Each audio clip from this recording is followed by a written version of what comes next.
সরকারি টাকাটা পাবে কোত্থেকে? ইনকাম তো করতে হয়। ইনকামটা হবে কোত্থেকে? যদি 48,000 কোটি টাকা দেনা শোধ করতে হয়, কোথা থেকে হবে? তার মধ্যেই মনে রাখবেন, কিছু কিছু লোকের নন কোঅপারেশন আছে, তা সত্ত্বেও আমরা কাজ করছি। আমি একটা লোকেরও চাকরি খাইনি আমাদের সরকার আসার পরে। এমনকি আমি জেনে শুনেও বামপন্থী কোনো মানুষের চাকরি আমরা খাইনি। আমরা চাই কারো চাকরি যাবে না, তারা ভালো থাকুক। এমনকি গভর্নমেন্টের যারা কন্ট্রাকচুয়াল আছে, ক্যাজুয়াল আছে, তাদের বয়স পর্যন্ত 60 বছর পর্যন্ত বাড়িয়ে দেওয়া হয়েছে। আজকে স্কুল টিচার থেকে শুরু করে একেবারে প্যারা টিচার থেকে শুরু করে সিভিক ভলেন্টিয়ার 1 লক্ষ নিয়েছি আমরা। আগে 3,000 টাকা পেতে, এখন 8,000 টাকা পায় তারা।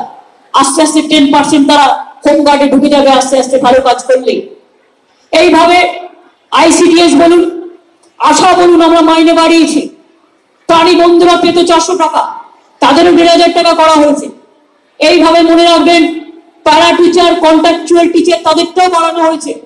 এত আর্থিক সংকট থাকা সত্ত্বেও শুধু চাইলে তো হবে না, টাকাটা আসবে কোথা থেকে এটাও তো ভাবতে হবে।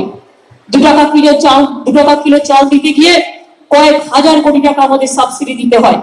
সবুজ সাথী 1 কোটি সাইকেলের দাম কত? একটা সাইকেলের দাম 3,000 টাকা করে। কন্যাশ্রীতে আমার কত টাকা গেছে? 6,000 কোটি টাকা ইতিমধ্যে খরচ হয়ে গেছে। আগামী দিনে হয়তো বছরে আরো অনেক কয়েক হাজার টাকা খরচা হবে। এগুলো মানুষের জন্য।